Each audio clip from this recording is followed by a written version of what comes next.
everybody. Good afternoon. Can someone please switch on mic?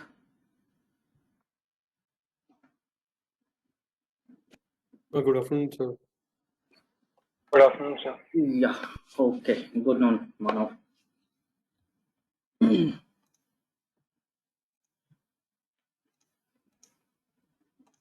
Sir ये are studio में हर बार मेरे को शायद WD करना पड़ेगा लोकेशन के लिए। हर बार सेट WD एक तरह से करना भी पड़ेगा, नहीं तो चाहो तो फाइल का क्योंकि मैंने फीड कर सकते हो। सर क्योंकि मैंने पहले आपके सामने मैंने लोकल डिस्क डी उसको सेट किया था, लेकिन अब मैंने गेट डी WD दोबारा किया तो वो सी ड्राइव भी दिखा रहा है, इस वजह से पूछ रहा हूँ आपसे।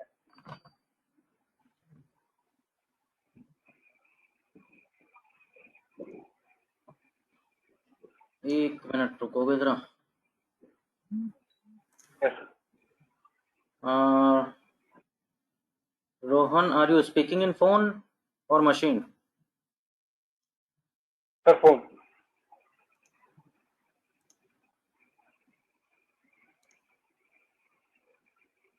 ओके, ये I am making you presenter. जरा स्क्रीन शेयर कर दोगे एक बारी?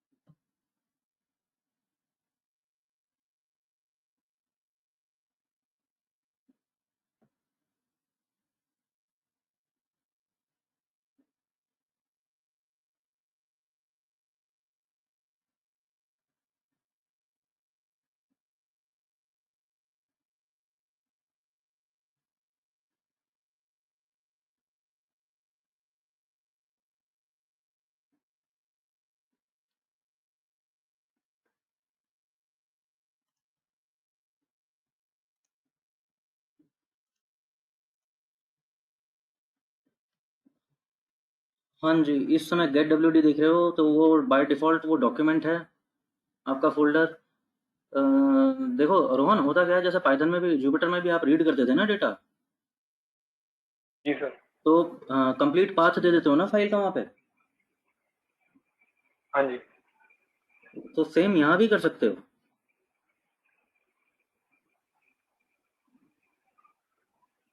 Sir I didn't get you, मतलब इसी में सेट WD में? हाँ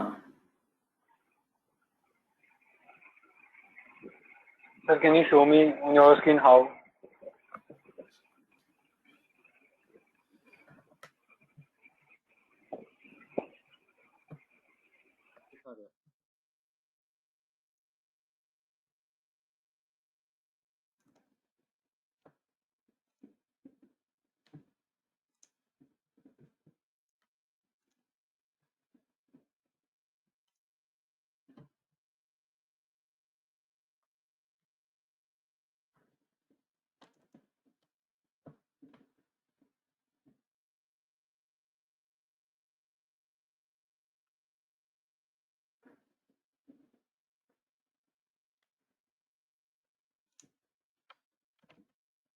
Suppose I fire up our studio. I need to read a data set. से कहाँ पर है PGR में से कोई डेटा सेट मेरे को रीड करना है। Suppose this heart file.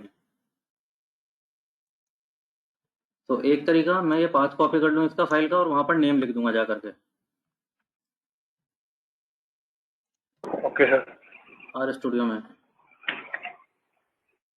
ठीक है, जैसे रीड CSV करते हो आप।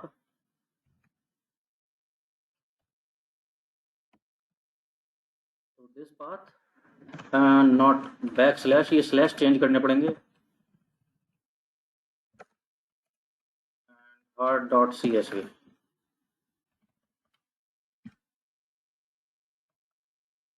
तो बार बार जैसे देख रहे हो कंसोल पे दिखा रहा है मेरी वर्किंग डायरेक्टरी इज डेस्कटॉप, लेकिन मैं डेटा रीड कर रहा हूँ, मैंने पूरा पाथ बता दिया है तो उसको पता है फिर वो डेटा कहाँ से उठा के लाना है। वर्किंग डायरेक्टरी यही रहेगा। Yes sir. तो इस तरह से कर सकते हैं, लेकिन इट इज़ रिकमेंडेड कि अपने अगर आप एक फ़ोल्डर बना रहे हो, उसी को वर्किंग डायरेक्टरी बना लो, वहीं पर डेटा रखो और अपना कोड भी वहीं पर सेव कर दो। तो दोबारा जब ये कोड फाइल रीओपन करोगे ना आप, तो बाय डिफ़ॉल्ट वर्किंग डायरेक्टरी वही फ़ोल्डर रहेगा। तो हर बार करने की ज़रूरत भी नहीं पड़ेगी। सर मैं वही पूछ रहा हूँ, मैंने ना सेट डब्ल्यूडी करा था, लेकिन जब मैं दोबारा गेट डब्ल्यूडी कर रहा हूँ तो वो लेकिन सी ड्राइव ही दिखा रहा है। मैंने पहले डी ही सेव करी थी और सेट करी थी। नहीं, मैं दिखा देता हूँ ना तुम्हें।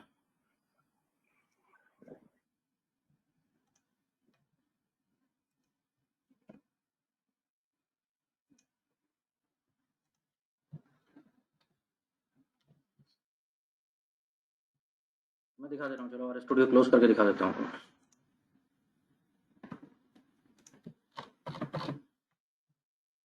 You see there is building grade ये करके एक फोल्डर आ रहा है मेरे उसमें। In this PC on D drive there is a folder PGR and there is a folder building grade, right? Yes sir.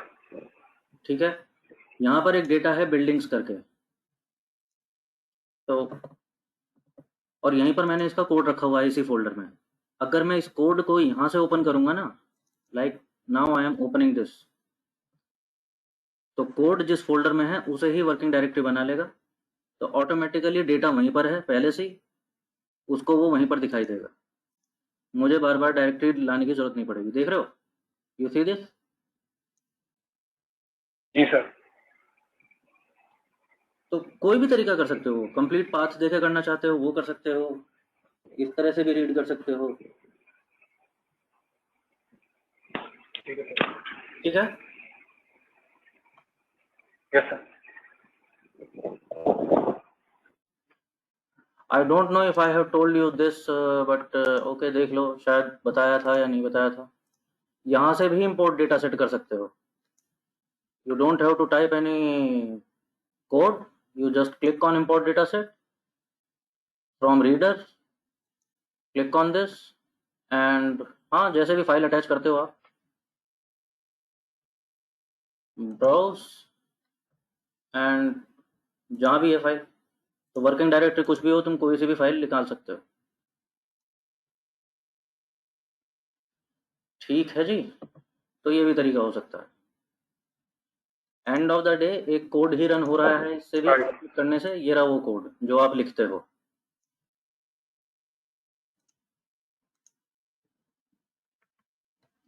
लेकिन ये क्लिक क्लिक करना, इट सीम्स अमेच्योर।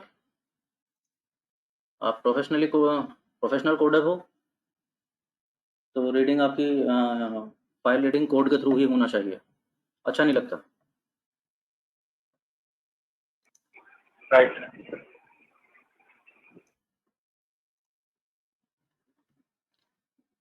ठीक है, बढ़िया। और कोई बात किसी की before I proceed?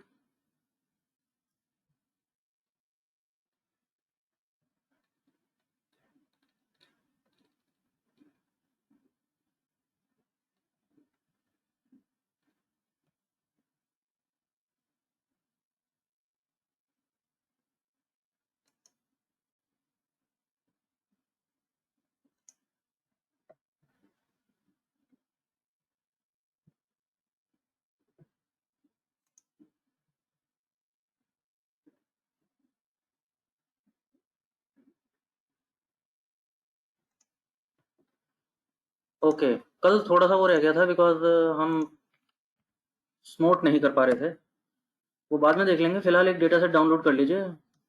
Decision tree में थोड़ी सी बातें बाकी हैं, देख लेते हैं फटाफट।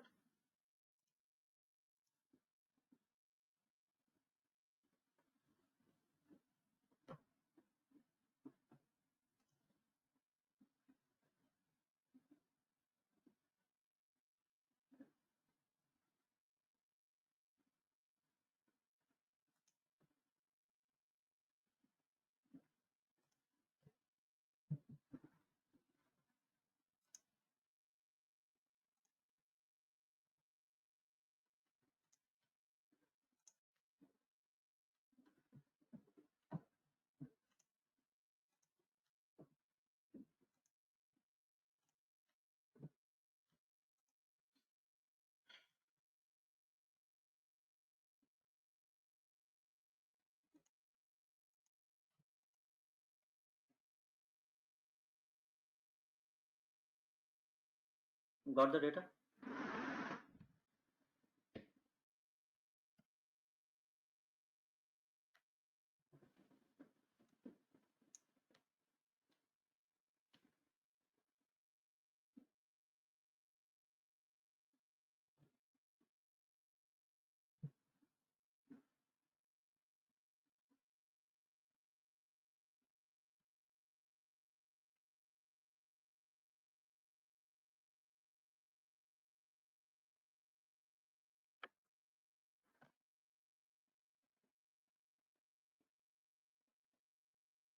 डेटा डाउनलोड हो गया आप लोगों से?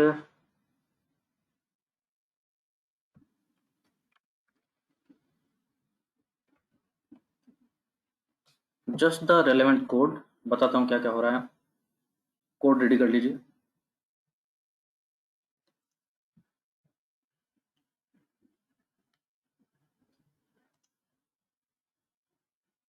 मेरे पास ये कोड स्क्रिप्ट फाइल में है, तो या नो मार्कडाउन नोटबुक में नहीं है मेरे पास अभी ये रेडी, तो मैं स्क्रिप्ट से ही रन करके दिखा रहा हूँ। You can copy paste in markdown, you can create markdown file notebook. मैं स्क्रिप्ट से ही दिखाते हुए आ रहा हूँ। R part and R part dot plot attach करना होगा, इंस्टॉलेशन की बार बार ज़रूरत नहीं है। And we are reading this data set from, okay अच्छा हाँ, यू सी वर्किंग डायरेक्टरी गलत सेट हो गया ना।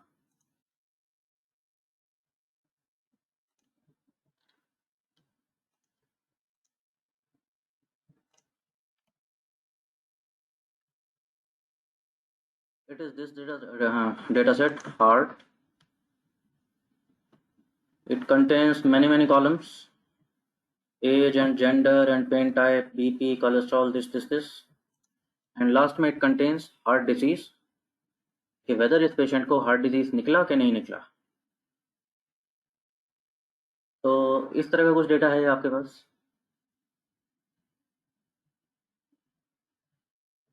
आई थिंक रीड कर लिया होगा अभी तक एवरीबॉडी।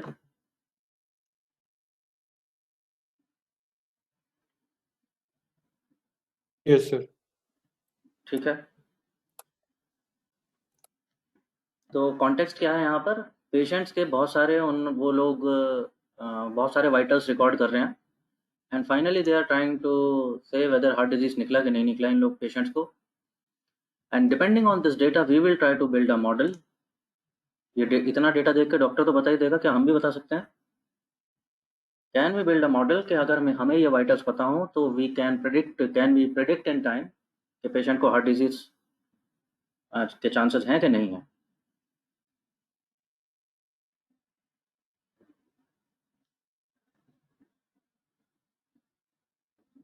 ठीक है, तो वही कुछ करने की कोशिश करेंगे। प्रायर टू दैट हम देख रहे हैं कुछ कॉलम्स यहाँ पर कैसे हैं, like gender is given as 01। Sir number दे रखा है, उसको चेंज करेंगे। हाँ जी। Similarly there is pain type, you know pain type कि इस पेशेंट ने बोला क्या है, चेस्ट पेन है, एब्डोमिनल पेन है, ब्रीदिंग पेन है, क्रोनिक पेन है, तो दे हैव कैटेगराइज्ड इट। अब वो हमें नहीं पता है वो कौन से टाइप की बात कर रहे हैं, बट हमें ये पता है कि this is categorical. Same goes for gender, देखने में 01 लग रहा है, it doesn't mean 01, it is for male and female. तो ऐसे ही कुछ और भी कॉलम्स हैं इस डेटा में which are actually categorical but given as numbers. तो उन सारे कॉलम्स को हम क्या कर रहे हैं, आप लोगों को पता नहीं चलेगा कि कौन से कॉलम का क्या करना है, because there are several health care jargons. तो जहाँ से मैंने डेटा लिया था ये उसी समय डिक्शनरी से फिक्स किया था, डिक्शनरी देख करके। We are not going into all that, you know the drill. तो what we are doing, we are converting them into factor, जिन जिन कॉलम्स में ये प्रॉब्लम हो सकता है। फैक्टर और मे बी करेक्टर, अच्छा फैक्टर करो, करेक्टर करो, कुछ भी करो, करेक्टर ही ले रहा है फिलहाल इस अप्लाई के साथ।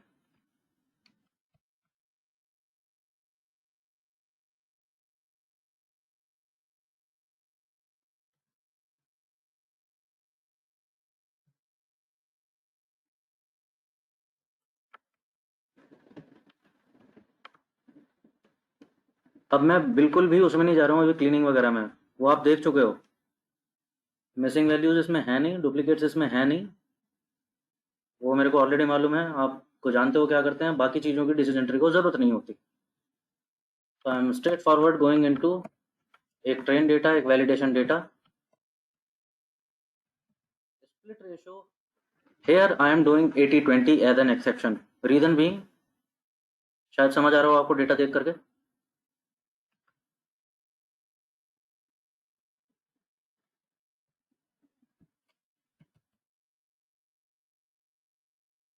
सर बहुत कम रोज हैं इसलिए। हाँ जी, exactly, there in the chat box.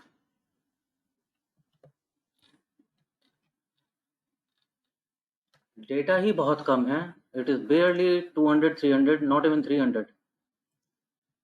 Total data ही 270 रोज का है, तो उसमें भी अगर मैंने 25% या 30% निकाल दिया तो बचेगा क्या मॉडल के लिए। तो ऐसे डेटा सेट में मेरे को करना पड़ेगा, 80-20 तक जाना पड़ेगा, अदरवाइज हम वी विल लिमिट बिटवीन 70-30, 75-25 ऐसे रेशो में काम करने की कोशिश करेंगे। ओके, ओरिजिनल डेटा में okay, yes no, now this is a balance data.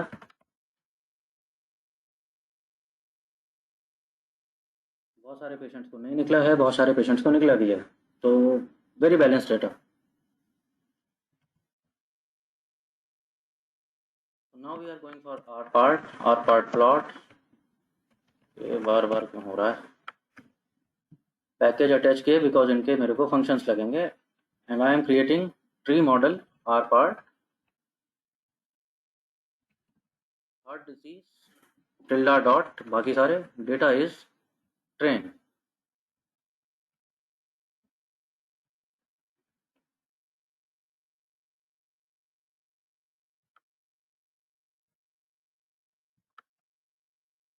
Let's see this model there in the chat box. मेरे ख्याल से कुछ ऐसा ही बना होगा शायद।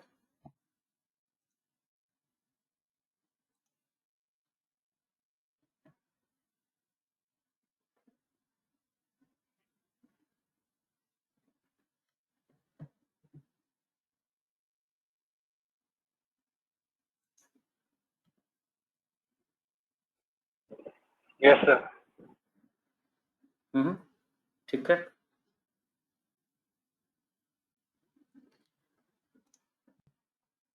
कल हमने सीखा था इसको इंटरप्रेट कैसे करेंगे। हर नोड पे these are called nodes, so this is the root node जहां से ट्री स्टार्ट हो रहा है। अगर कंडीशन ट्रू है तो इधर चलेंगे, कंडीशन फॉल्स है तो इधर चलेंगे।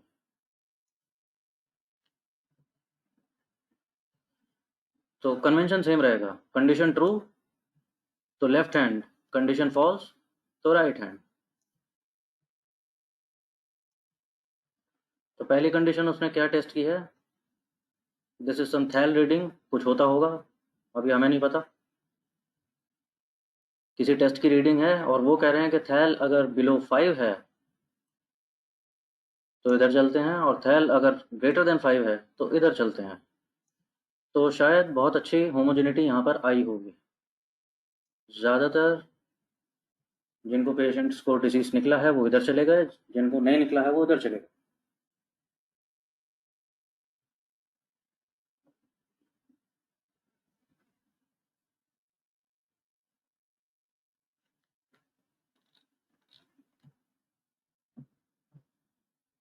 And then there are subsequent conditions, fluoroscopy 0 है क्या, ब्लड प्रेशर इतना है या इतना है,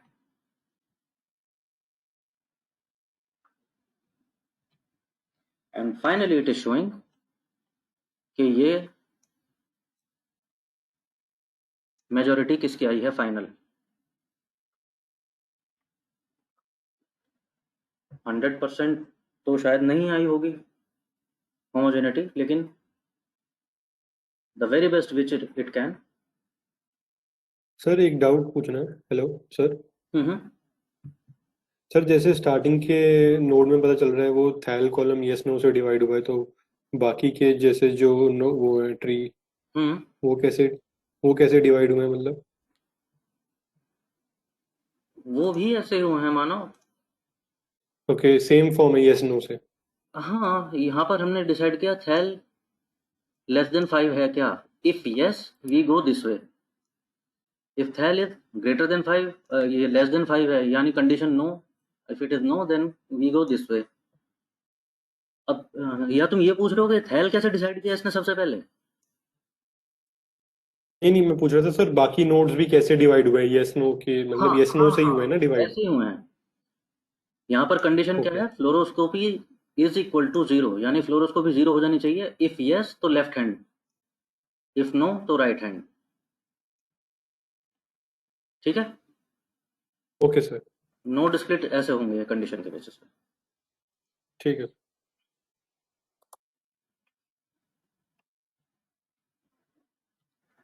तो ये आपका डिसीजन ट्री बन गया। इंटरप्रिटेशन क्लियर है? किसी को समझाना पड़ जाए समझा पाएंगे देख करके?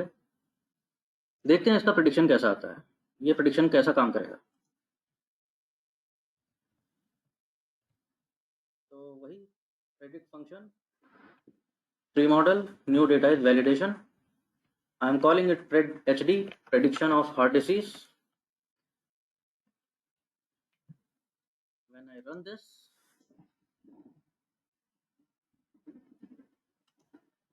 you see actually there is a matrix coming in. अभी तक हमारे पास वेक्टर आता था रिग्रेशन मॉडल्स में, हर डिसीजन ट्री का आउटपुट एक मैट्रिक्स है। वो मैट्रिक्स देखें क्या मैट्रिक्स है, इट इज गिविंग यू, हाँ जी क्या बता रहा है ये, वैलिडेशन डेटा में रो गई होगी रो नंबर 13, प्रोबेबिलिटी। हाँ जी ये आपको प्रोबेबिलिटी बता रहा है कि इसके नो होने का प्रोबेबिलिटी है 93%, यस होने की प्रोबेबिलिटी है 6%। यानी क्या समझो इसे, हार्ट डिजीज नहीं होगी इसकी प्रोबेबिलिटी बताई है 93%। तो मैं मैनुअली क्या समझ सकता हूँ इसे, क्या नहीं ही निकलेगी? सही बात है ना? हाँ सर, नहीं नहीं।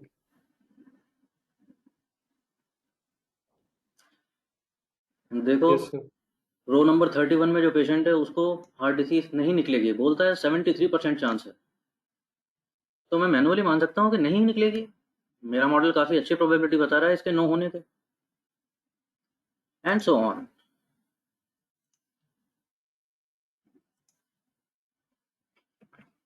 तो रिमेंबर हम कैसे कन्वर्ट करते थे इसको?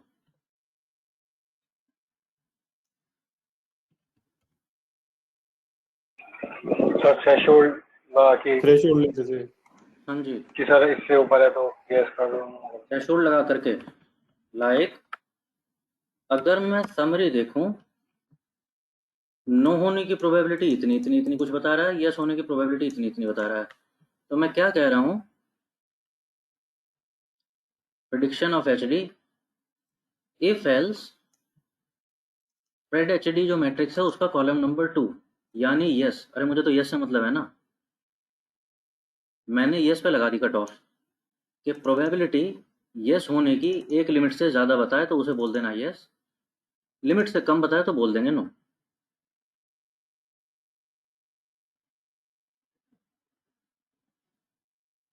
यहाँ तक ठीक बात है? इस पर ध्यान मत देना अभी। मैंने कहा एक कट ऑफ से ज़्यादा चली जाए यस होने की प्रोबेबिलिटी तो यस बोल देना उसको, उस कट ऑफ से नीचे रह जाए तो नो बोल देना, यही तो करते थे। हाँ अब की बार क्योंकि पहले वो वेक्टर आता था तो वेक्टर लिखते थे, इस बार मैट्रिक्स है तो उसका कॉलम नंबर 2 है, वो बताना पड़ रहा है।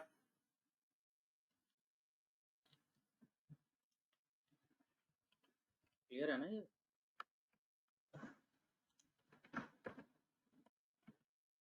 लो कर लो copy paste.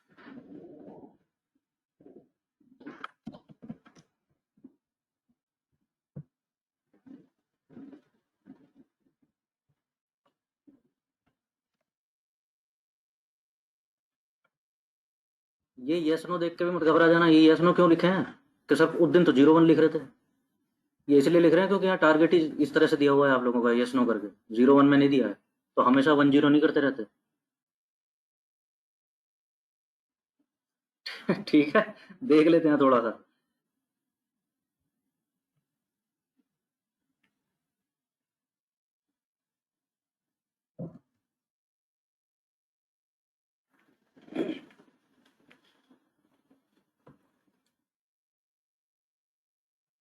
Okay then there is confusion matrix, ये भी आप लोगों को मालूम है, positive class is yes, and let's create the confusion matrix.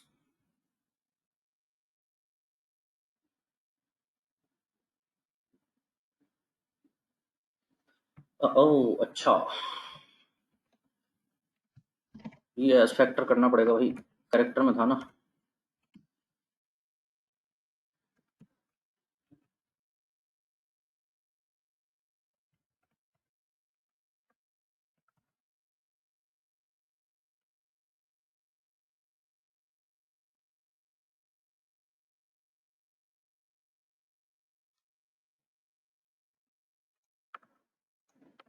Confusion matrix भी ये आया आप लोगों के पास।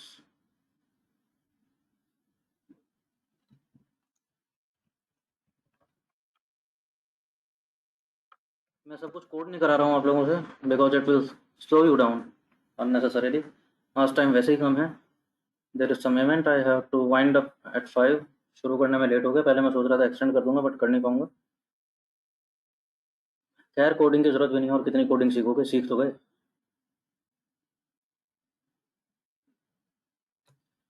कॉन्फ्यूजन मैट्रिक्स कैसा आया है,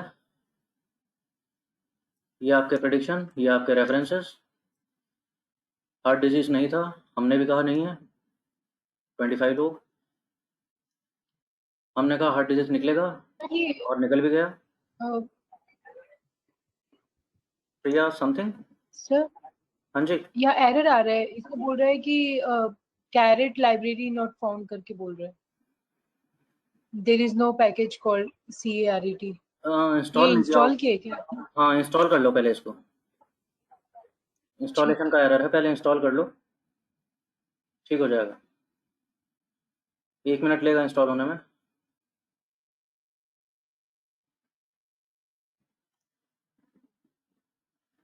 कहीं कहीं हमसे गलती हो गई है, हमने बोला हार्ट डिजीज निकलेगा, एक्चुअली नहीं था। हमने बोला हार्ट डिजीज नहीं निकलेगा, एक्चुअली था। हाँ जी, अब याद रहेगा कौन फॉल्स पॉजिटिव है कौन फॉल्स नेगेटिव है। ट्रू पॉजिटिव ट्रू नेगेटिव वो तो साफ दिखते हैं। पॉजिटिव क्लास यस है and true, positive class no है एंड ट्रू, तो ट्रू नेगेटिव। फॉल्स में रहता है झगड़ा, आइडेंटिफाई कर लोगे।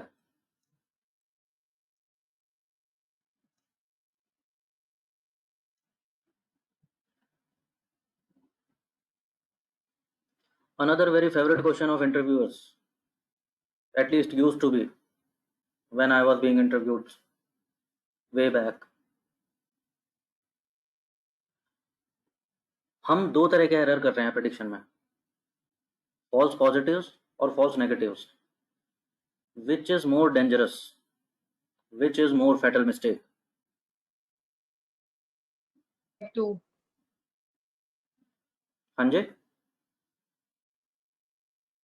फिर टाइप 2 एरर। टाइप टू क्या होती है? वो तो हाइपोथेसिस की बात हुई, मैं तो यहाँ पे बात कर रहा हूँ। ट्रू पॉजिटिव ट्रू नेगेटिव ये सुने होंगे ना? Yes sir. हाँ जी, सर फॉल्स पॉजिटिव ज्यादा, फॉल्स नेगेटिव ज्यादा वो है। फॉल्स नेगेटिव ज्यादा डेंजरस है यस सर। यस या sir. False positive? False positive false कम है, negative। फॉल्स नेगेटिव ज्यादा। ज्यादा। नेगेटिव, फिर false negative. Yes, false negative ज्यादा डेंजरस है। सी, फॉल्स पॉजिटिव हुआ तो ज्यादा से ज्यादा क्या होगा, this is a false alarm. Actually heart disease नहीं निकला इन लोगों को बाद में, लेकिन हमने प्रेडिक्शन में बोला था निकलेगा, तो ज्यादा से ज्यादा क्या होगा, मे बी एक्स्ट्रा केयर की जाएगी, अननेसेसरी थोड़ा सा एक्सपेंस हो जाएगा, यही तो हुआ। लेकिन फॉल्स नेगेटिव कौन हुआ, मोस्ट फैटल। इनको हार्ट डिजीज निकलने वाला था, हमने बोल दिया नहीं है नहीं है।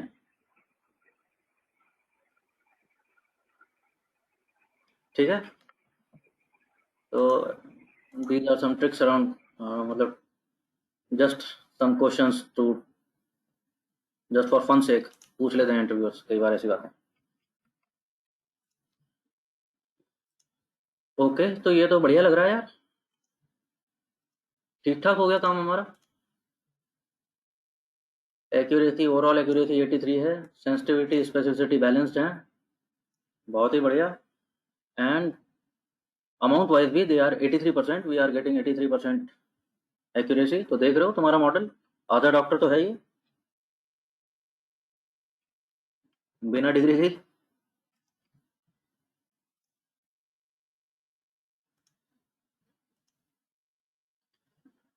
अभी चलते हैं आगे। कल हम बात कर रहे थे कि डिसीजन ट्री के अपने कुछ प्रॉब्लम्स हैं। क्या प्रॉब्लम्स हैं?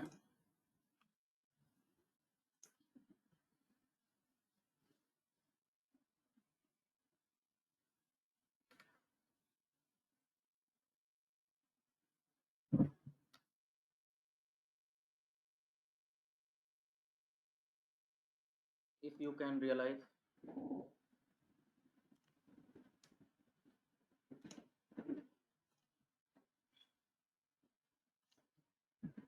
तो एक बार क्वेश्चन रिपीट करना। मैं कह रहा हूं डिसीजन ट्री के कुछ प्रॉब्लम्स रहते हैं। ये इतना भी अच्छा आदमी नहीं है। कल आप देख रहे थे कि लॉजिस्टिक रिग्रेशन सर एक थोड़ा सा अच्छा होता है, सब कुछ अनस्टेबल अच्छा है, होता है। बाकी बाकी एल्गोरिदम से थोड़ा अनस्टेबल है। अनस्टेबल है क्यों? मतलब मेरा कहने का मतलब ये है सर कि मतलब सर अगर डेटा में थोड़ा भी चेंज हुआ तो ये ऊपर मतलब ऊपर से ट्री बनता हुआ आता है तो नीचे तक फिर सब कुछ बदलना पड़ेगा ना, चेंज करना पड़ेगा अगर डेटा में थोड़ा भी चेंज होता है तो।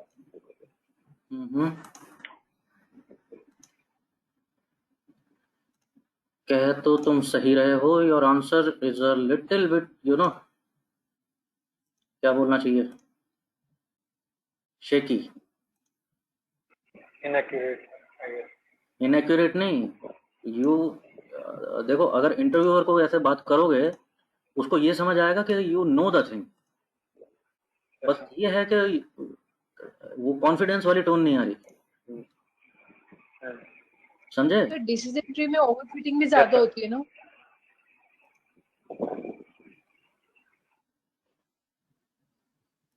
हाँ, ओवरफिटिंग होती है। होती क्या है ओवरफिटिंग, वही तो पूछ रहा हूँ। मतलब कि क्योंकि ट्रेनिंग में वो डेटा को इतना डीपली वो लर्न कर लेता है, तो हाँ उसको जब वो ट्रेनिंग पे करता है तो उसमें उसकी एक्यूरेसी नहीं आती है। ओवरफिटिंग ये है कि ट्रेनिंग पे उसकी एक्यूरेसी अच्छी आ रही है और टेस्टिंग पे नहीं आ रही, मतलब अनसीन डेटा पे वो अच्छे से परफॉर्म नहीं कर पाएगा क्योंकि वो ट्रेनिंग में उसने हर डेटा को ऐसे डीप डाइव करके इतना लर्न कर लिया कि इस पे ये होगा। हाँ जी, कुछ कुछ ऐसा ही। तो ऐसा आंसर दोगे, दिस स्ट्राइक्स कॉन्फिडेंस। जैसे आप पहले आंसर दे रहे थे, रोहन रोहन ही था ना? Yes sir. हाँ, तो समझ आता है कि दैट यू नो, जानकारी तो है, एक्सप्रेस नहीं कर पा रहे हो।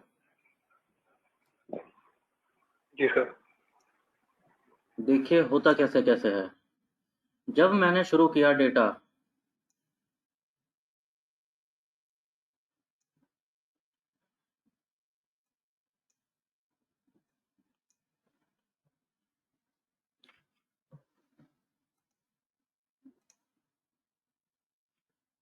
आर स्टूडियो में देखें, मैं ट्रेन डेटा से बना रहा था ना। ये ट्रेन डेटा में कितनी रोज हैं?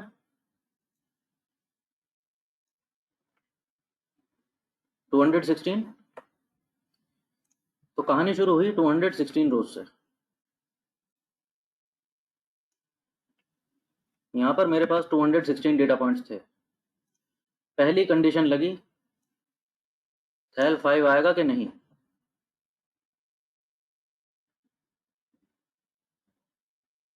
यही लगी। तो क्या हुआ होगा, कुछ कंडीशन फॉल्स हो गई, कुछ लोगों के लिए कंडीशन फॉल्स हो गई, कुछ लोगों के ट्रू ट्रू हो गई। यही तो हुआ, कुछ इधर चल दिए कुछ इधर चल दिए। अगली कंडीशन ये जो थी, ये टेस्ट करने के लिए, फॉर एग्जाम्पल मेरे को रोज बची, अब 216 नहीं है, तो just imaginary case, may be suppose यहाँ पर आ गई 150 रोज और बाकी चली गई उधर।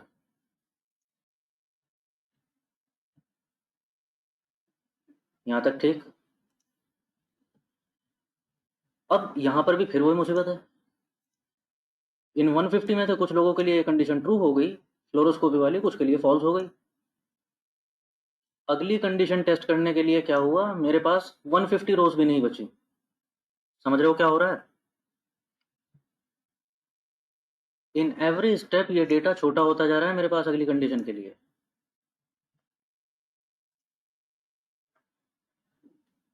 ये प्रॉब्लम है इस एल्गोरिथम का। इसका फंडा क्या था? होमोजेनिटी इंक्रीज करना। इस कोशिश में ये अनलिमिटेड डेप्थ तक जाने की कोशिश करता है कि और नीचे चलते हैं, एक कंडीशन और टेस्ट कर लें, एक कंडीशन और टेस्ट कर लें। पता लगा लास्ट में बचे हैं 4 डेटा पॉइंट इसके पास। उन 4 डेटा पॉइंट में से ही देख के बता रहा है कि अच्छा 3 को निकलता है, 1 को नहीं निकलता, तो मैं कह दूंगा हाँ निकलता है, यस। समझ रहे हो गई ओवरफिटिंग। इस लास्ट में यस पहुंचने के लिए पता लगा इसने 15, 20, 25 जितने वेरिएबल थे इतनी सारी कंडीशन टेस्ट कर डाली, इसलिए आती है ओवरफिटिंग। बहुत ज़्यादा फिट हो गया है इतने सारे वेरिएबल्स पे, और लास्ट में जाके बहुत कम डेटा देख के बताने की कोशिश कर रहा है कि यस बोलूंगा कि नो बोलूंगा। तो जैसे ही आपके पास अनसीन डेटा आता है, जैसे ही अनसीन डेटा आया, ये कोशिश करेगा इन सभी कंडीशंस पे खरा उतरने की, इन सभी कंडीशंस को देख देख के जाने की, ये हुई कि नहीं हुई, ये हुई कि नहीं हुई। अब सपोज एक डेटा पॉइंट बाकी सारी चीजें मैच कर रही थी उसकी, लेकिन एक पैरामीटर कहीं पे उसका चेंज हो गया। तुम्हारा तो डिसीजन तब आता है जब 15 कंडीशंस मैच हो जाएं, उसकी एक भी इधर की उधर हुई, डिसीजन गलत दे देगा। ये मतलब बड़े क्रूड उसमें बता रहा हूँ, लेकिन समझ आ रही है ना बात? तो पॉलिश कर लेना इसे लैंग्वेज को अपने आप।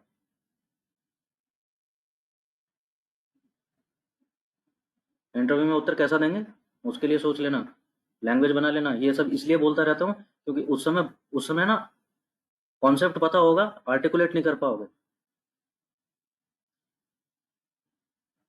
अल्फाज नहीं मिलेंगे गालिब। तो ऐसा ऐसा मत होने देना ठीक है।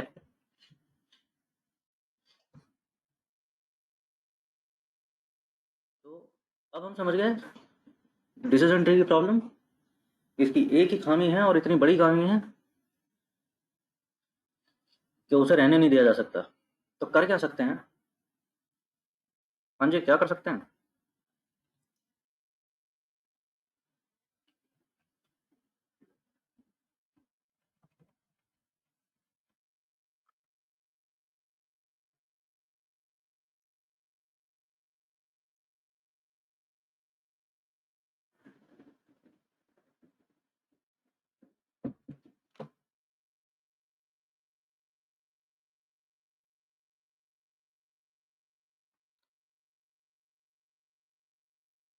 किसी का कोई आइडिया? मॉडल बन चुका है, सेंसिटिविटी स्पेसिफिसिटी सब ठीक ठाक दे रहा है।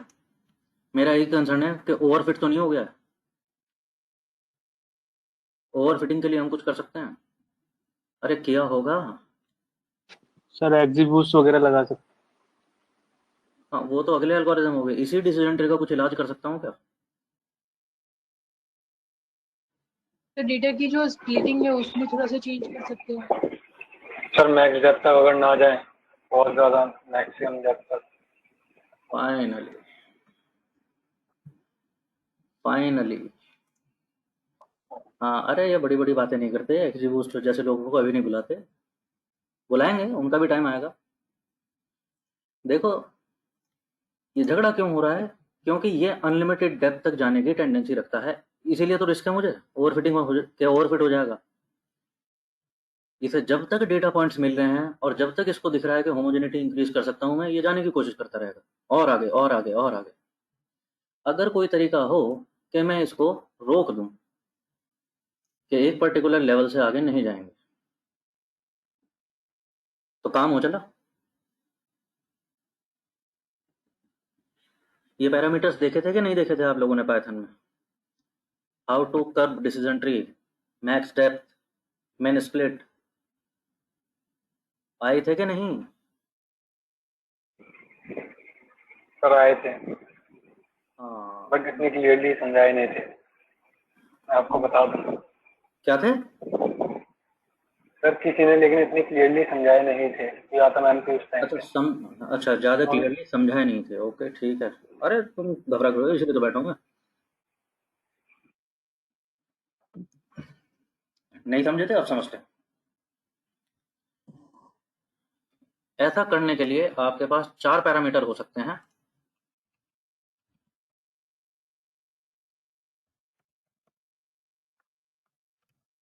One is called max depth. क्या मतलब हुआ इसका? वही जो नाम है कि डेप्थ में डीप जाते समय लेवल 1, लेवल 2, लेवल 3 कहाँ तक जाना है, मैं एक लेवल डिफाइन कर दूंगा कि लेवल 5 के बाद नहीं जाना। As simple as that.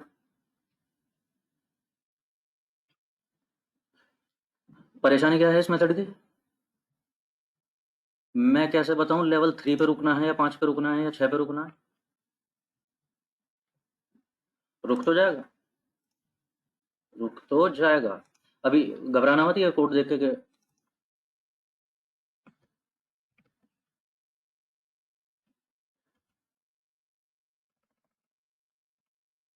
ये जो आर पार्ट आपने फंक्शन लिखा है, इसी में एक पैरामीटर है R part control. We can give control, we can control this recursive partitioning. कैसे कैसे कंट्रोल सकते हैं? मैक्स डेप्थ, मैंने कहा लेवल 3 पे रुक जाओ, इसके नीचे नहीं जाना। यू सी, कुछ फर्क पड़ा है?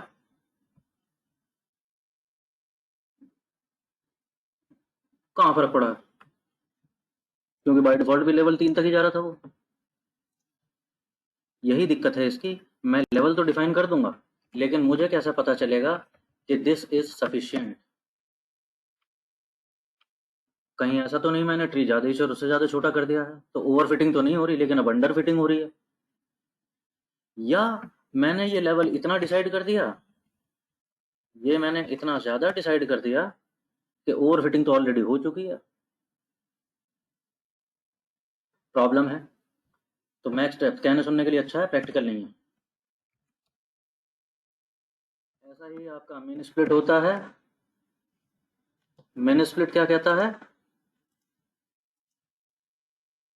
हम देख रहे थे ना, डेटा कम होता जाता है। यहाँ कुछ 200 से हम शुरू हुए, यहाँ पे सपोज 120 रह गए, यहाँ पे सपोज और कम रह जाएंगे, तो हर बार कम होता जा रहा है ना। वही होता है मिन स्प्लिट। मैं बता रहा हूँ कि ये डेटा पॉइंट्स अगर एक टाइम से कम रह गए, सपोज मैंने बोल दिया 100, min split is equal to 100 like this।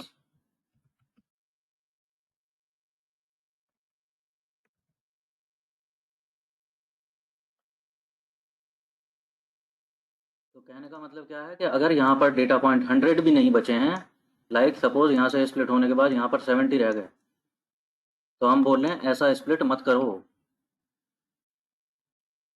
अब आगे स्प्लिट नहीं होगा।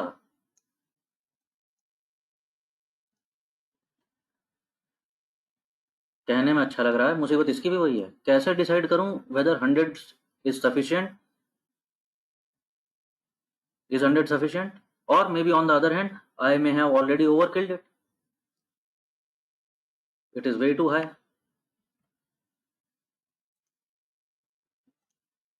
तो प्रैक्टिकली क्या आप मान के चलेंगे, there is another parameter which is by far the most practical one, it is called CP, complexity parameter, और आप वही यूज करेंगे। इसका मतलब क्या होता है? सपोज आई कॉल इट 0.025 रख ले रहा हूँ फॉर नाउ, यानी कितना हुआ 2.5%। CP 2.5 कहने का मतलब क्या है? सपोज मैं होमोजेनिटी के टर्म्स में अगर बात करूं,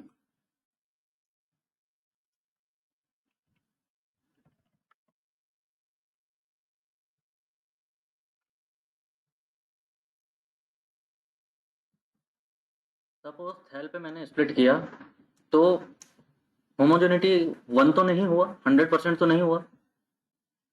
अगर 100% हो जाता तो बात ही खत्म हो जाती, लेकिन सपोज होमोजेनिटी मेरे को मिल गया 0.7, 70% तक तो मैंने अचीव की होमोजेनिटी। व्हेन आई से homogeneity, may be you can consider it Gini index जैसे बोलते हो आप। तो सपोज गिनी इंडेक्स इतना आ गया।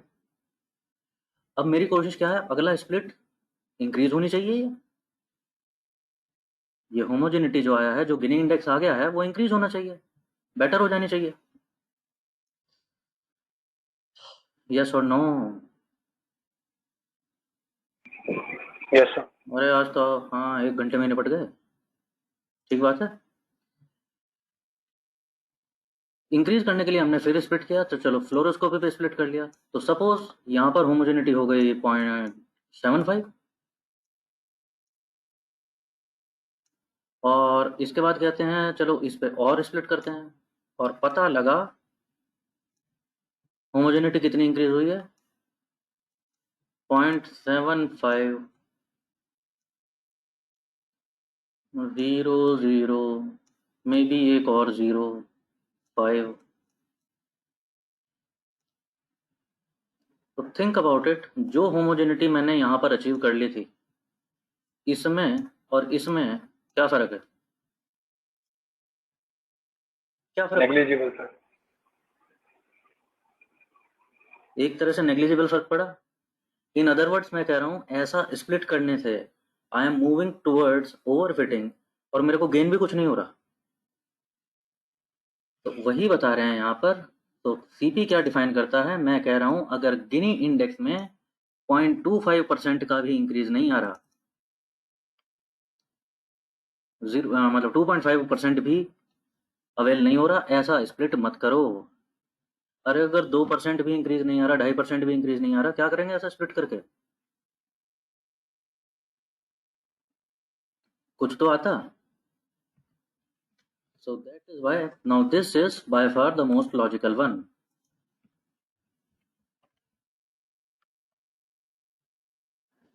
और अब ये किया है, तो पहले वाले से, पहले वाला देखा था, पहले वाला कहाँ गया?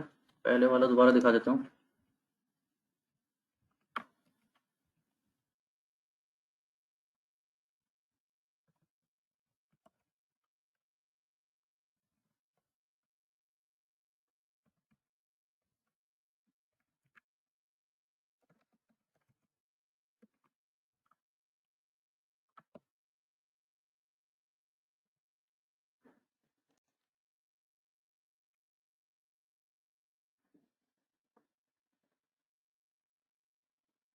थोड़ा बहुत फर्क पड़ा है। कोई स्प्लिट तो, कोई तो गया है यार, कौन सा गया है? हाँ ये गया है, ये देख रहे हो बीबी वाला स्प्लिट, दिस इज गॉन। यहाँ पर होमोजेनिटी उसका गिनी इंडेक्स में वही जो हमने बताया 2.5%, इतना भी फर्क नहीं पड़ा होगा। सो नाउ मेरा ट्री अगर एसेंशियली जाना चाहिए, if it is more than 2-3%, 2%, 2.5%, बिल्कुल अच्छी बात है, तब तो कुछ इन्फॉर्मेशन मिल भी रही है। अदरवाइज कोई ज़रूरत नहीं है।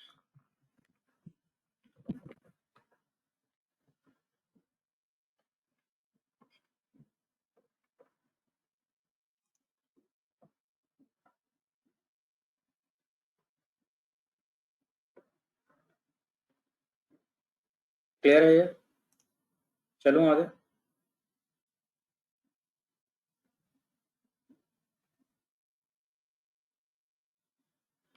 नाउ आप डिसीजन ट्री को किसी भी चीज़ से कंट्रोल क्यों ना करें। Suppose a decision tree was going to some depth, unlimited depth तक चला गया तो भी दिक्कत है, ओवरफिट हो जाएगा। हमने डेप्थ को रोक दिया, अनलिमिटेड डेप्थ तक नहीं जाने दिया, तो भी एक प्रॉब्लम है। प्रॉब्लम क्या है? क्या पता मेरा ट्री और एक्यूरेसी अचीव कर सकता था। यस और नो? कॉम्प्रोमाइज कर रहा हूँ ना यार, और अच्छी यस होमोजेनिटी सर। आ सकती थी, उसको हमने कॉम्प्रोमाइज कर दिया। This is called bias variance trade of.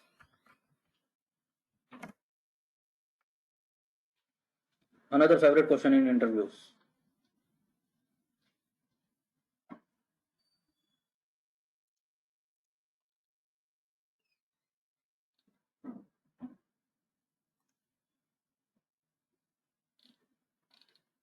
सुना है नाम ये, बायस वेरिएंस ट्रेड ऑफ, कुछ होता है? ये सब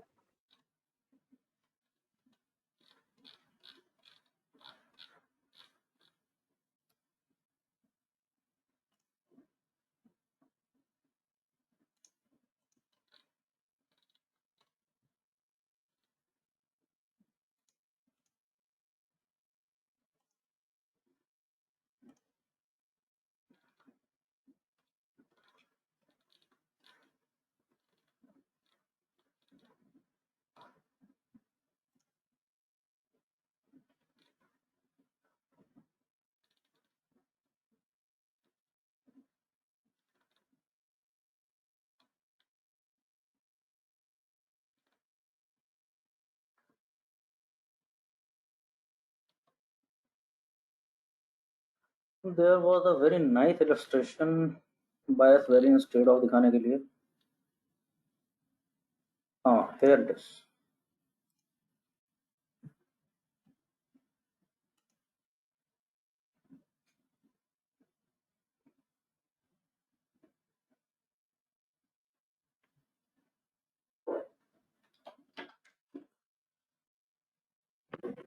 Bias को we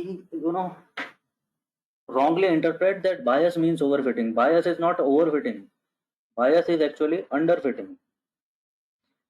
Bias कब आता है? जब मेरा ट्री जरूरत से ज्यादा ही छोटा रह गया।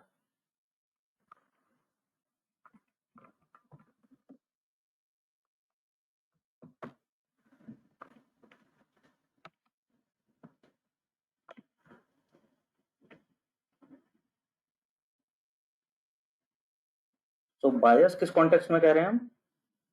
बहुत छोटा रह गया ट्री, बहुत ही कम वेरिएबल्स के थ्रू, बहुत ही कम प्रेडिक्टर्स की हेल्प से प्रेडिक्शन देने का कोशिश कर रहा है। So it is bias towards those very few predictors. Variance means वही जो आप थोड़ी देर पहले बात कर रहे थे। हाई वेरिएंस मींस ओवरफिटिंग, हर वेरिएबल को फिट करने की कोशिश कर रहा है। किसी में जरा सा भी वेरिएशन आता है, तुरंत डायरेक्शन चेंज। ट्रेनिंग डेटा पे बिल्कुल एरर, एकदम पॉइंट टू पॉइंट बैठने की कोशिश करता है, गलत करता है मॉडल। तो this is the trade off. High variance भी नहीं जाना चाहिए, हाई बायस भी नहीं जाना चाहिए। We have to strike a good balance.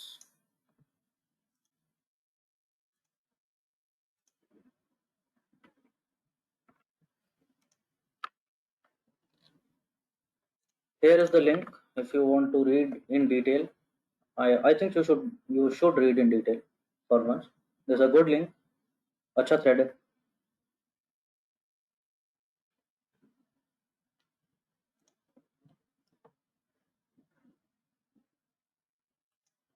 ठीक है, तो इसीलिए हम कह रहे थे CP is a better parameter. Max depth या मेन स्प्लिट या और कोई भी पैरामीटर देख करके मैं ये बड़ा मुश्किल होगा डिसाइड करना कि क्या वो बैलेंस आ रहा है। CP seems very logical. मैं क्या कह रहा हूँ, 2% या 3% या 2.5%, अगर इतनी भी होमोजेनिटी चेंज हो, क्या करना फिर आगे जाकर, छोड़ो। आइए देखते हैं वो बैलेंस आया कि नहीं आया। ये डेटा सेट बहुत छोटा है तो ट्री भी बहुत छोटा बना है, otherwise decision tree goes to किसी बड़े डेटा पे करके देखेंगे तो दिख जाएगा।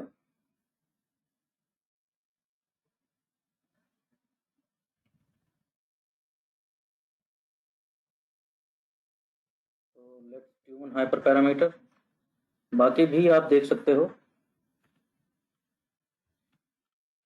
Here is the model tree 2 जो हमने ट्यून किया है, जो हमने बैलेंस करने का कोशिश किया है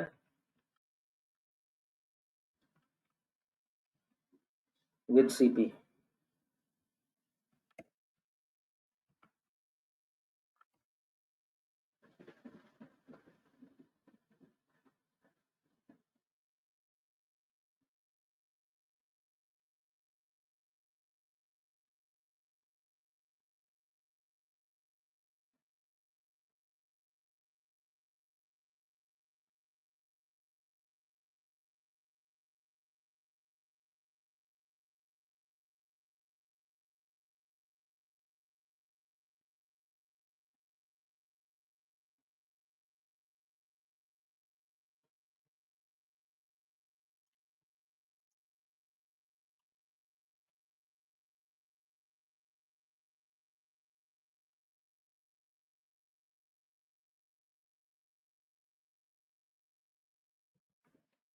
आइए देखते हैं। Sir what was the full form of CP?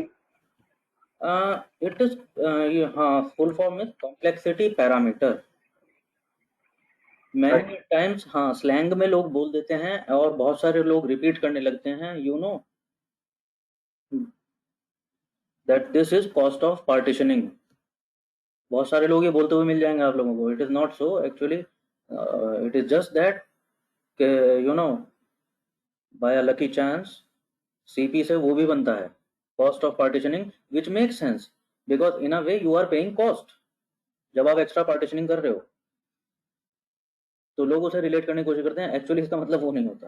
It is complexity parameter.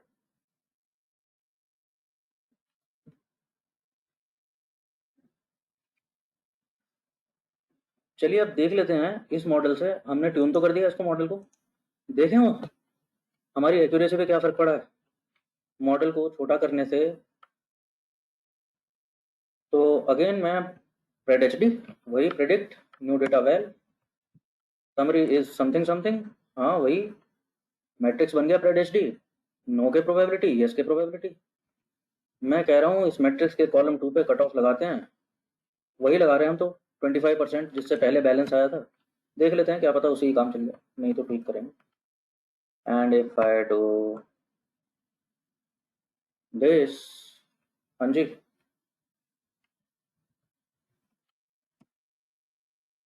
What do we सी?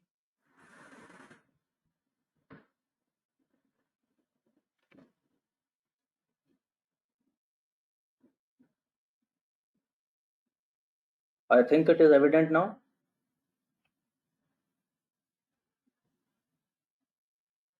अभी थोड़ी देर पहले हमने देखा था कि पहले जो ये अनलिमिटेड डेप्थ तक जा रहा था, अब की बारी जाने नहीं दिया, कुछ पार्टीशंस गायब हो गए। और जब मैं अपने मॉडल को वैलिडेट कर रहा हूँ तो क्या देख रहा हूँ, उसकी सेंसिटिविटी स्पेसिफिसिटी पे कोई फर्क नहीं पड़ता, लेश मात्र भी। कॉन्फ्यूजन मैट्रिक्स वैसी की वैसी है जैसी थी, यानी निहायत ही यूजलेस था वो पार्टीशन जो बन रहा था पहले। जस्ट बिकॉज इसकी टेंडेंसी होती है आगे जाने की, वो चला गया। So this is the way we tweak this bias variance trade-off.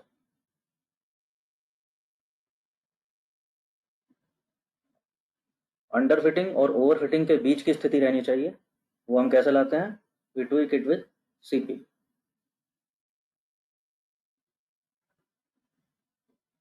अरे सर ये तो तुम करके बैठे थे, अगर हमसे नहीं आया पहली बार में तो हाँ नहीं आएगा पहली बार में, maybe you will have to play around.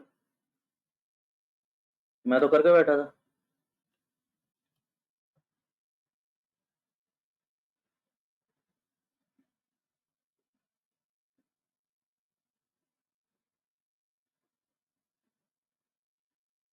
ठीक है, साउंड गुड। चलूँ आगे, कुछ और बात करें? सर ये कैपा वैल्यू क्या शो कर रहा है? 0.66। कापा यार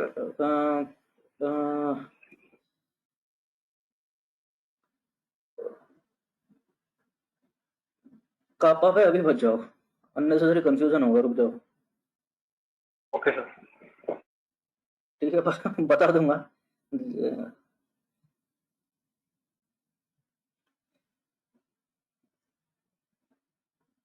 सारे स्टैटिस्टिक्स ही हैं वैसे ही है, these are all statistical entities.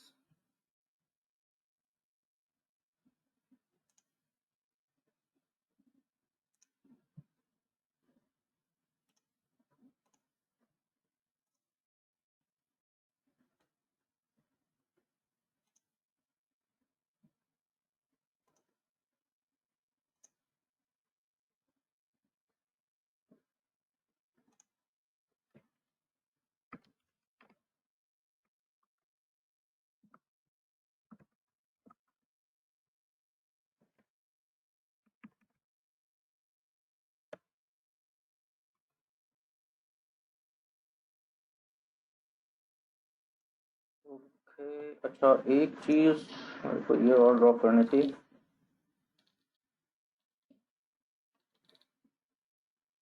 आपने हैकाथॉन्स तो आप कर रहे हो, इसका क्या बोलते हैं, एलएमएस का भी कोई प्रोजेक्ट उठाया आप लोगों ने? Linear regression was very straightforward.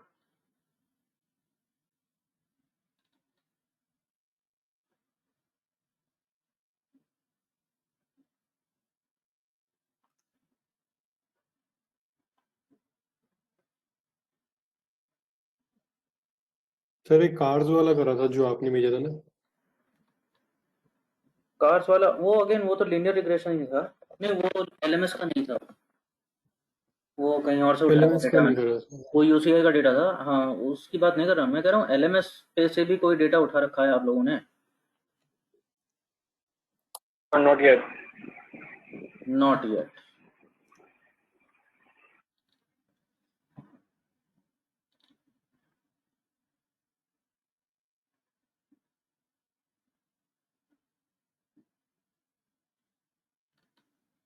Okay let's do one thing.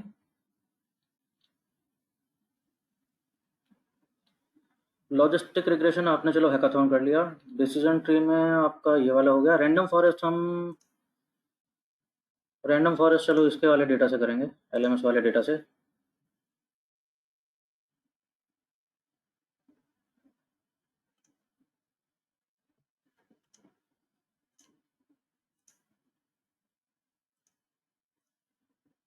अभी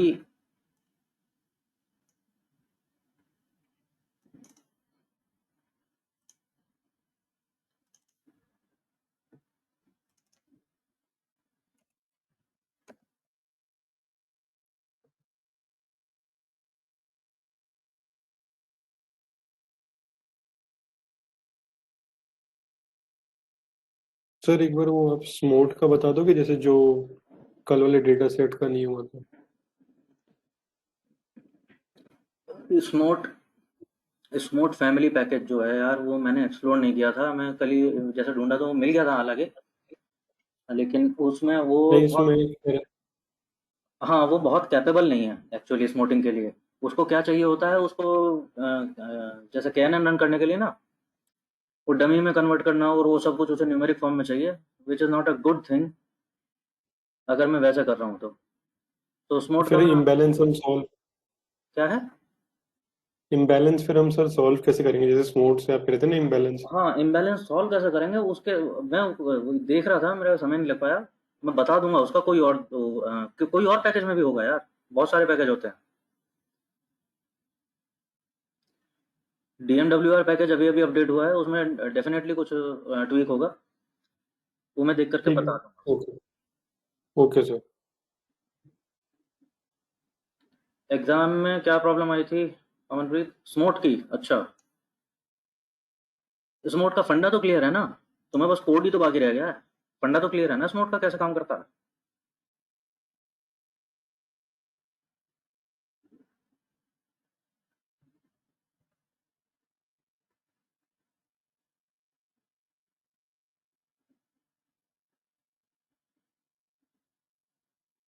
तुम्हारा लेकिन यार स्मोट तो तुम्हारा पाइथन में वैसे भी आया होगा एल्गोरिदम, या नाम ही नहीं लिया गया कभी?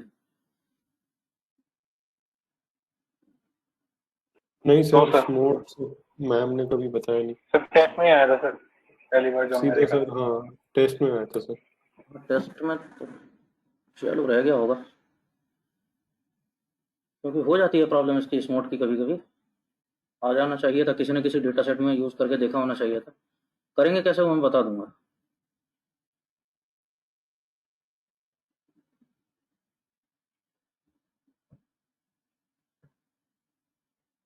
मीनवाइल ओके,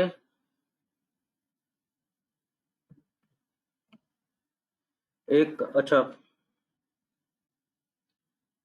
ओके, हाँ break, should be break for a while. फिर रैंडम फॉरेस्ट की थोड़ी सी थ्योरी बता देता हूँ, देख लेते हैं मतलब कितना आपको क्लैरिटी है, और again some tips and tricks over whatever you know उसके ऊपर, एंड थोड़ी सी थ्योरी डिस्कस करके डेटा सेट इंट्रोड्यूस कर देंगे आज ही, एंड एक्सरसाइज कल करते हैं उसकी।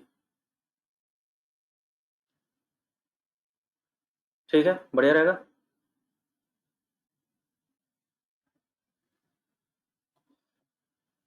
तो ओके, इट्स 341, सो ठीक है। We can continue at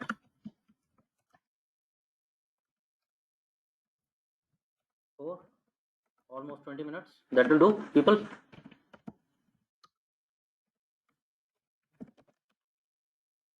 So, okay. Yes, sir. See you there. But just be back in time. Time पे आ जाना वापस. Okay. Let's connect again. Okay, sir.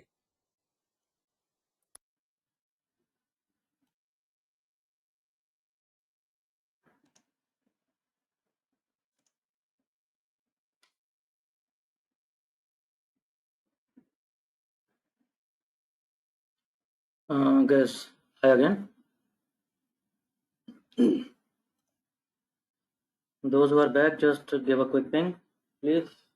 Everybody. Need to see how many of you are here. Okay.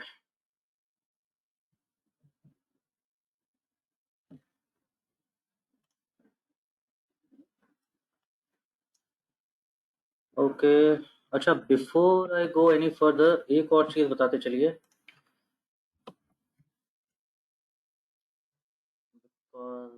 Well, not very sure of.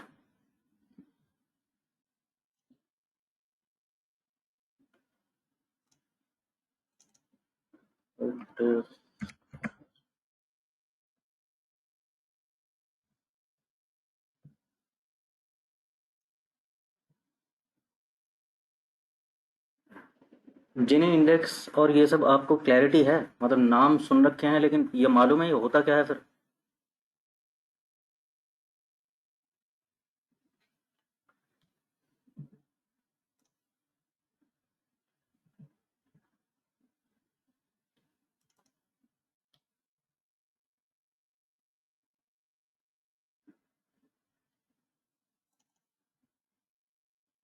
Yes, no, maybe, something.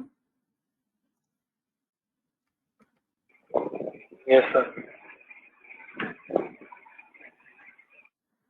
क्या होता है Gini index?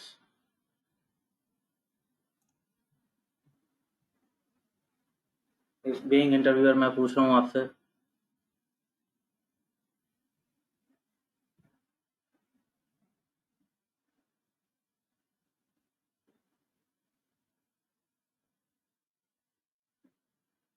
Sir basically inequality ratio दिखाता है sir, उसके basis पे हम उस root note को स्प्लिट करते हैं. ओके. जीनी इंडेक्स जितना कम होगा दैट मीन्स वो क्लास उतनी राइटली क्लासिफाइड है.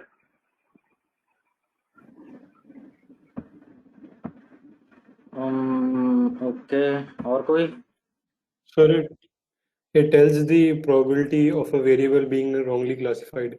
Gini index.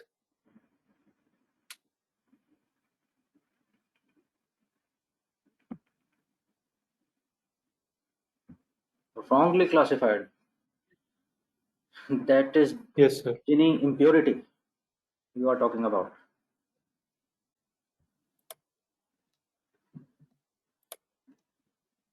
So Gini index or Gini impurity.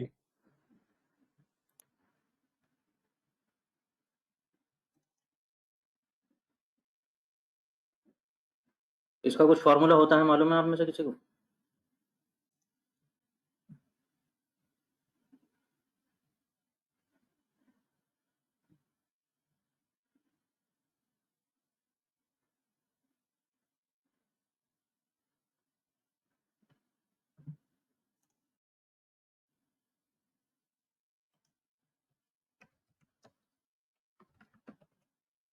Gini index in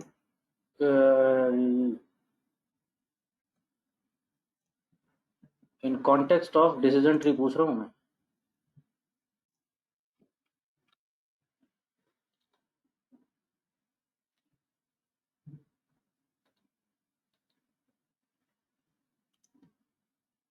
तो बेसिकली मतलब कोई फीचर कितना इनकरेक्टली क्लासिफाइड हुआ है जब हम उसे मतलब रैंडमली सिलेक्ट कर रहे हैं.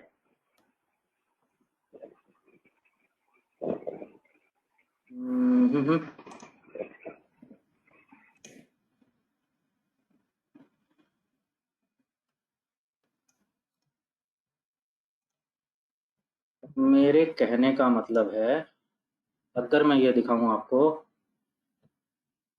जैसा आप एक हैकाथॉन कर भी रहे थे, अगर आप डिसीजन ट्री मॉडल बना रहे हैं, सपोज कुछ 20 लोगों का डेटा अगर मैं शॉर्ट लिस्ट कर लूँ, उसमें से हम क्या देख रहे हैं, जेंडर क्या था और एज कितनी थी और प्रमोशन हुआ कि नहीं हुआ, promotion being my target variable. मेरे कहने का मतलब है, डिसीजन ट्री बना रहे थे आप अभी, ये थैल उसने सबसे पहले क्यों लिया, वाई नॉट बीपी या वाई नॉट कोलेस्ट्रॉल, और भी तो दुनिया भर का डेटा है वहाँ पे, वाई थैल फर्स्ट।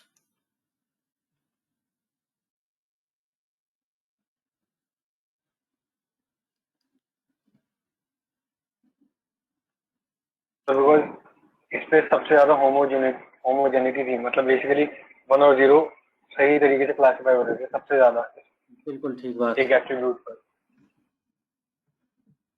उसने सबसे पहले कौन से वेरिएबल से शुरू किया, जिससे होमोजेनिटी सबसे ज़्यादा आ जाए, सेकंड हाईएस्ट। अब वो इंक्रीज करनी है, तो जिससे सबसे ज़्यादा इंक्रीज हो रही होगी वो सेकंड आएगा, फिर उसे भी फर्दर इंक्रीज करना है, अब जिससे सबसे ज़्यादा इंक्रीज होगी वो आएगा। तो होमोजेनिटी इंक्रीज करना यही पर्पस था। तो स्टार्ट करेगा वहाँ से जहाँ उसे सबसे पहले ही मैक्सिमम होमोजेनिटी अटेन हो जाए, इसलिए उसने लिया वेरिएबल थैल। अगर मैं आप लोगों से पूछूं, ये डेटा दिख रहा है, मेरे को टारगेट वेरिएबल है प्रमोशन, तो जेंडर से स्प्लिट करूं या एज से स्प्लिट करूं, मैं दो वेरिएबल है मेरे पास, तो पहला स्प्लिट जेंडर से होगा कि एज से होगा, तो सर वो तो डिपेंड करेगा कि होमोजेनिटी किससे बेटर आ रही है, सही बात है कि नहीं। और देखते हैं किससे बेटर आती है।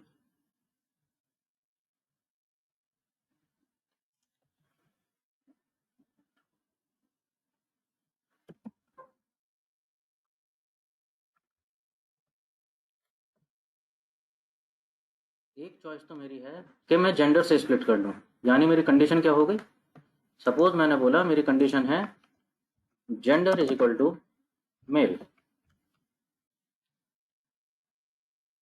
सही बात है।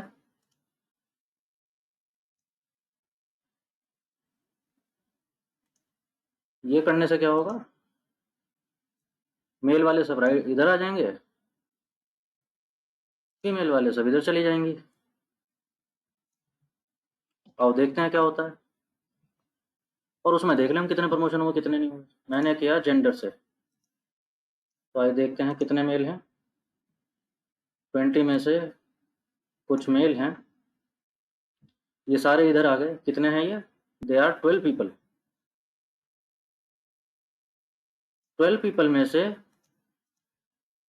प्रमोशन कितने हुए हैं, 7, भाई यही तो आया है। So promoted are 7, non promoted are कितने बचे, 5 बचे।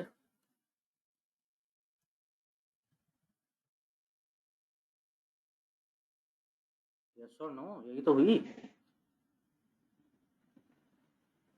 इसमें तो कोई डाउट नहीं किसी को। फिल्टर लगाया मैंने ये एक्सेल में दिखा रहा हूँ करके।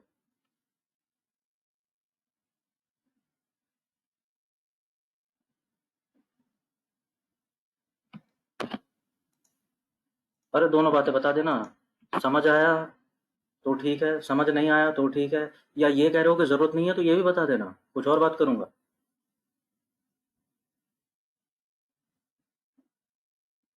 ऐसा तो नहीं लग रहा पका पकाया कुछ चल रहा है, पता है ये सारी चीजें जो दिखा रहा हूँ करके।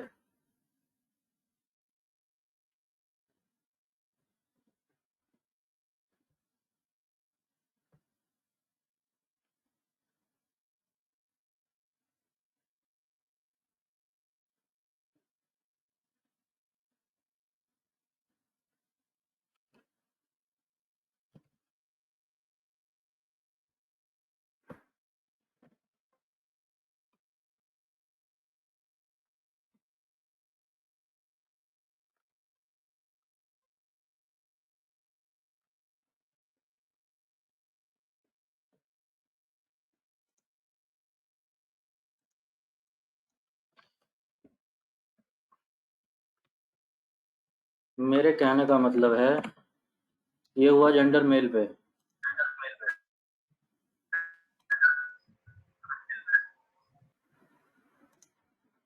somebody's mic is on.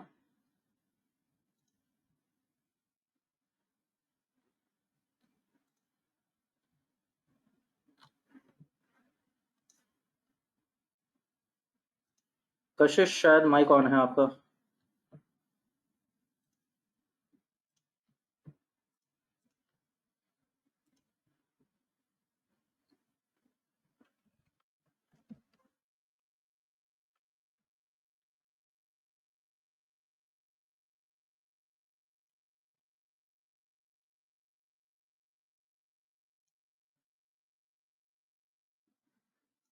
Female से तो ओके। हाँ, 12 में से प्रमोशन कितने हुए हैं?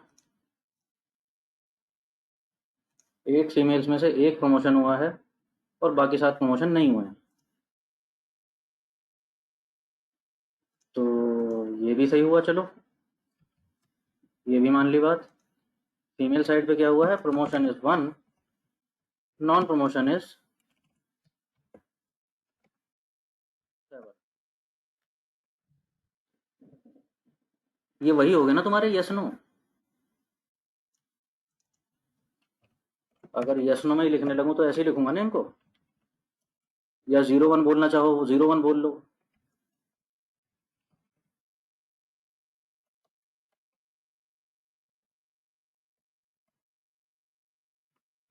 अगर जेंडर पे स्प्लिट करता तो ये देखने को मिलता पिक्चर। एज पे स्प्लिट करूं अगर, सपोज एज में क्या है, एज को भी वो कैटेगराइज क्या करता है? Age is greater than 50। ऐसे तो लेता है डिसीजन ट्री। एज कॉलम लेगा तो वो ऐसे ले लेगा। अब देखते हैं यहाँ पर एज में क्या हुआ है। एज ग्रेटर देन 50 यानी अबव 50 वाले देखें तो कितने लोग हैं? कितने लोग हैं? 6 लोग हैं। 6 में से 1 का प्रमोशन हुआ है, बाकी किसी का नहीं हुआ।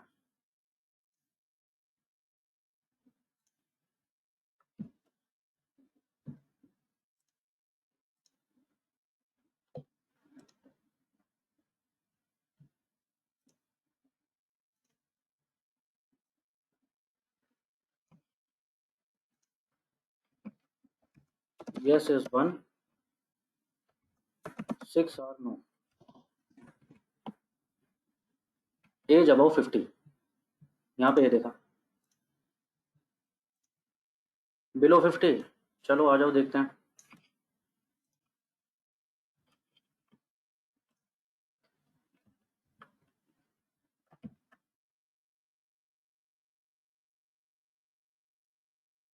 हाँ, अप टू 50। ऐसे लोग कितने हैं? ज़्यादातर लोग ऐसे ही हैं, 14 पीपल।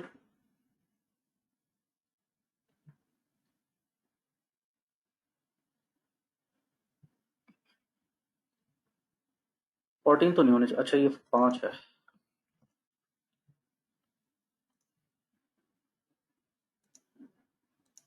इनमें प्रमोशन देखें तो 14 में से 7 प्रमोट हुए हैं, 7 प्रमोट नहीं हुए हैं।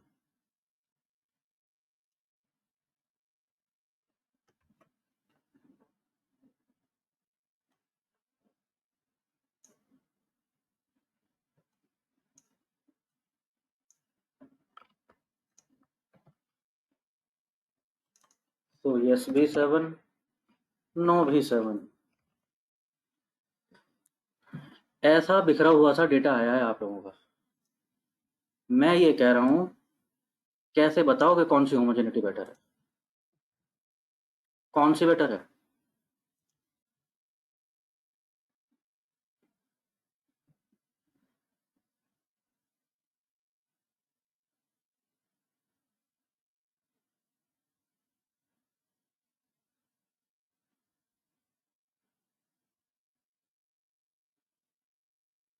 अब समझ आ रहा है मेरा क्वेश्चन क्या था शुरू में? बता सकते हो अगर कोई पूछ रहा हो तुमसे, डिसीजन ट्री कैसा काम करता है, इस नोट पे स्प्लिट लिया तो क्यों लिया, होमोजेनिटी अच्छी आएगी। अच्छा, बताना जरा किससे अच्छी आ रही है?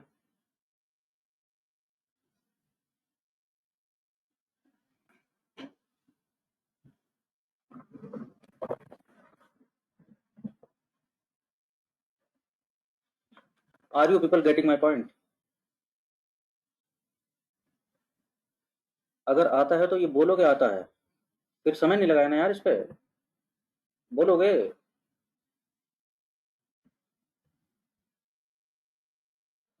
अरे हो के नहीं। नहीं सर, नहीं आता अच्छे सर से। बता दीजिए सर। सर हाँ इसीलिए पूछ रहा हूँ भाई, अगर नहीं आता तो जान लो, बता देता हूँ कि कैसे होता है, तो देंगी ये चीजें। इंटरव्यू इंटरव्यू तो बहुत दूर है, अभी तो तुम्हारी एक्सटर्नल फैकल्टी बैठे हैं, वही पूछ लेंगे।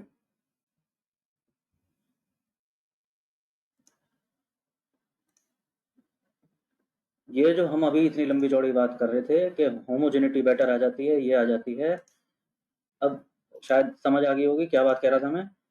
मेरे को ये देखना, कि मेरे पास कुछ मीजर होना चाहिए ये देखने का कि ये होमोजेनिटी, इस चीज को मैं क्या बोलूं कि ये होमोजेनिटी कितनी आई है। I should have some measure to put this in number, कि ये होमोजेनिटी इतना है, इसका अमाउंट इतना है, तो फिर जब मैं ये कैलकुलेट कर पाऊंगा तो फिर मैं इन्हें कंपेयर भी कर पाऊंगा कि ये बेटर थी कि वो बेटर थी।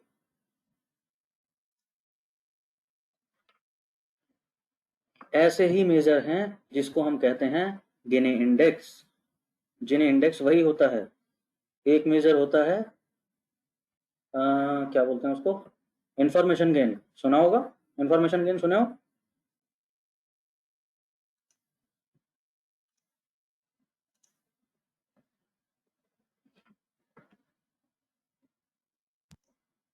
Yes sir. इंफॉर्मेशन गेन भी सुने हैं।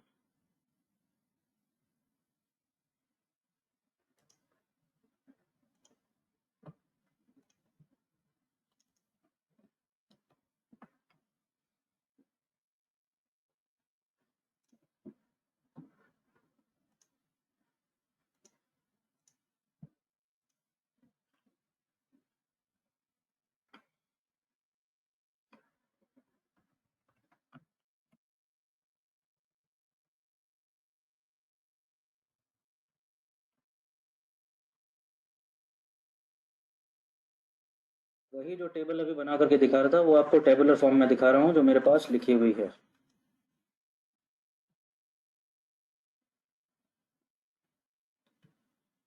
ये होता है फॉर्मूला जिनी इंडेक्स का, probability square and summation where I varies for all the events।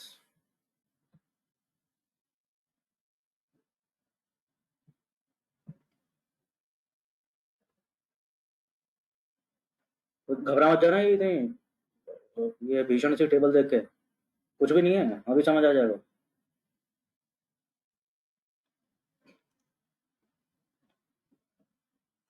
भेजूं ये टेबल, करोगे साथ में कैलकुलेशन करके देखोगे?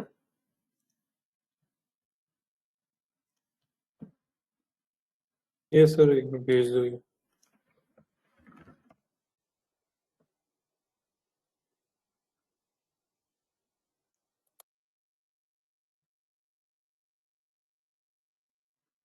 ओके, देता हूँ आप लोगों को लिंक इसका।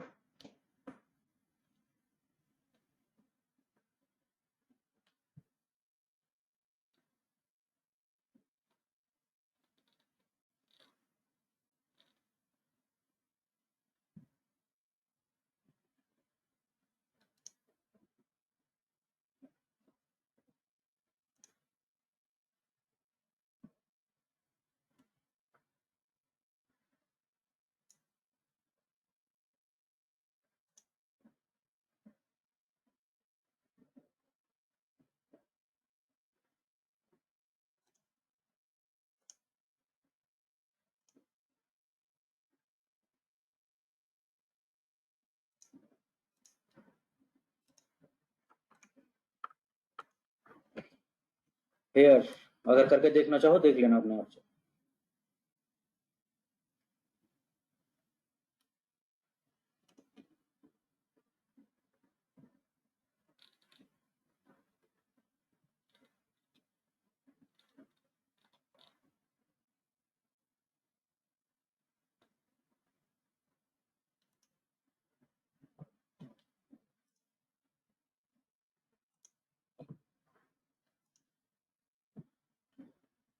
हम कैसे करेंगे, थिंक अबाउट इट। मैं दोनों चीज़ों का कंपेयर करना चाहता हूँ, गिनी इंडेक्स।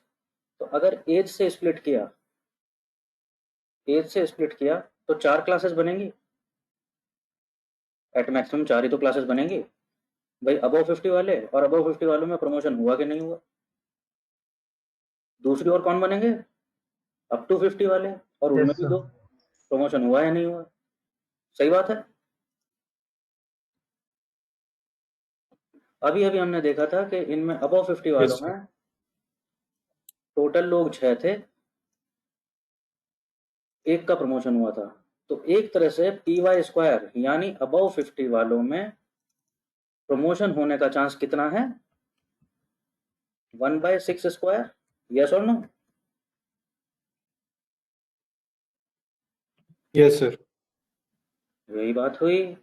अबव 50 में 6 लोग थे, 6 में से एक का प्रमोशन हुआ, तो अबव 50 में PY² हो गया 1/6 का स्क्वायर। 1/6 और स्क्वायर तो करना ही है, फॉर्मूला वही है। प्रमोशन नहीं होने का चांस कितना हुआ, टोटल 6 लोग थे, उनमें से 5 का प्रमोशन नहीं हुआ, तो ये प्रोबेबिलिटी कितनी हुई, 5/6 और इसका भी स्क्वायर।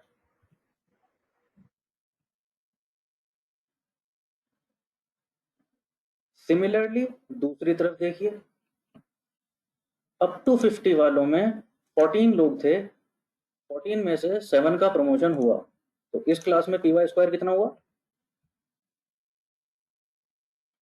कितना 1/2 plus हाँ 7/14 का स्क्वायर होगा। 12/2 एग्जैक्टली हाफ, तो एग्जैक्टली हाफ का square Yes. That is 0.25। And promotion नहीं होने का चांस कितना हुआ, वही हुआ, क्योंकि 7 का प्रमोशन नहीं भी हुआ इनमें से, एग्जैक्टली हाफ, इसका स्क्वायर।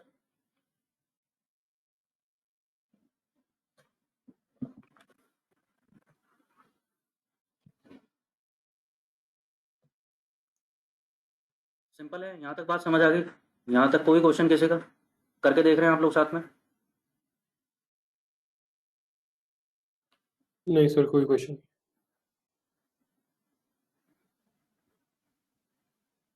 हाँ अभी गिनी कैलकुलेट नहीं हुआ है पूरा, थिंक अबाउट इट। प्रोबेबिलिटी का स्क्वायर 1 से बड़ा कैसे आ गया,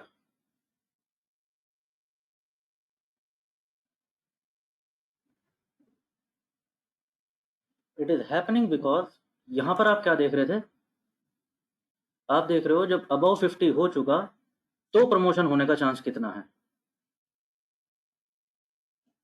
रिमेंबर कंडीशनल प्रोबेबिलिटी में शायद बात हुई थी, मल्टीप्लिकेशन रूल। तो ये PY² आप तब देख रहे हो जब अबव 50 ऑलरेडी हो चुका है। तो थिंक अबाउट इट, आपकी टोटल पॉपुलेशन थी 20 लोगों की, उनमें से अबव 50 वाले कितने थे, उसकी प्रोबेबिलिटी कितनी है, कितनी है, 6/20। सही बात है। टोटल 20 लोग थे, तो पहले अबव 50 की प्रोबेबिलिटी कितनी है उससे मल्टीप्लाई हो जाएगा ये। तो this is not exact, this is now multiplied by 6 divided by 20, because above 50 का इवेंट तो पहले ही हो चुका है, उसके बाद आप देख रहे हो कि प्रमोशन स्क्वायर क्या हुआ। तो multiplied bye 6/20, same goes here, multiplied bye multiplied by 6/20। हाँ जी, ये आ गए अप टू 50 वाले, ये कितने लोग थे, 14, 20 में से 14, तो multiplied by 14/20 and same goes here, multiplied by 14/20।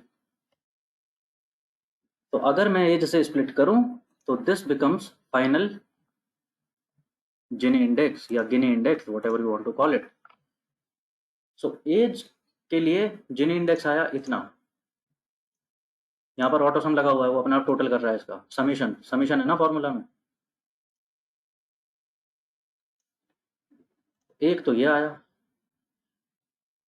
अगर जेंडर करना हो तो जरा जेंडर करके बताएंगे अपने आप कितना आता है। नंबर जेंडर में पहले ही लिखे हुए हैं,